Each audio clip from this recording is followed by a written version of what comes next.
Guys, ഇതാണ് നമ്മളെ കുളം. വലിയ കുളമുണ്ട്. ഇതിൻ്റെ അത് കാരി ഇളവുണ്ട്, ആസാവാളയുണ്ട്, കുറേ മീനുകളുണ്ട്. അപ്പോൾ നമ്മളെ ചെടികൾ, ഇതിൻ്റെ പേര് ജമന്തി. ഇത് ഇത്രയുമുണ്ട്.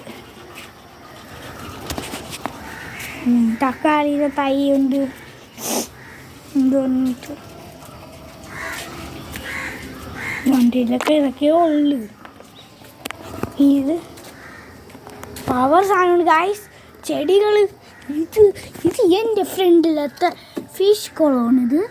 ഇതിനകത്ത് കുറേ സാരിവാലന്മാർ കാണും എപ്പോഴും.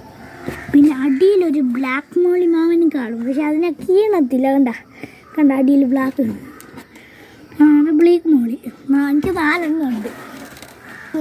ഒരു കുറേ മീനുകളുണ്ട് ഗൈസ്. പിന്നെ ഞാൻ ഇവിടെ ഈ കുളത്തിൽ എനിക്ക് കൊഞ്ചുകളാണ്.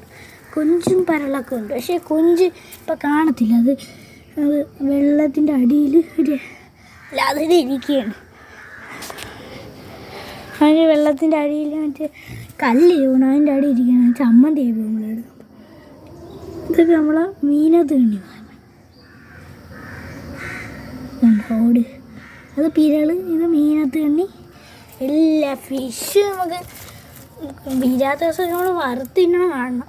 നല്ല ഫ്രഷാണ്. ഞാൻ പൊരിച്ചിനൊക്കെ കാണിച്ചു തരാം ഗൈസ്. അതൊക്കെ പവർ സാധനമൊക്കെയാണ്. നമുക്ക് നേരെ കൃഷി സ്ഥലത്തോട്ട് പോവാം.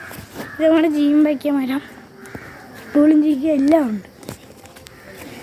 ഇത് ഇതങ്ങനെ നട്ട്.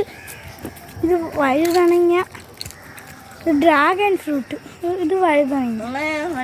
ഇത് ഡ്രാഗൺ ഫ്രൂട്ട് ഗൈസ്. ഒരു ലൈക്ക് കഷ്ടപ്പെട്ട് ചെയ്യുന്നല്ലേ, ഒരു ലൈക്കൊക്കെ തരണേ. ഡ്രാഗൺ ഫ്രൂട്ട് വന്നിട്ട് പയറൊക്കെ ഉണ്ട്. പയറുണ്ട്, കുറേ പയറൊക്കെ അതിൽ നിൽപ്പുണ്ട്. പക്ഷേ ഇപ്പം കാണിക്കാൻ കിട്ടുന്നില്ല. തക്കാളി ഇതിൽ വേണ്ട പൂ പിടിച്ചിരിക്കുന്നു. ഇത് പയറുകൾ, മുളക്, നമ്മുടെ കരിമ്പ്, നമ്മുടെ ചീര, വെണ്ട. എന്ത്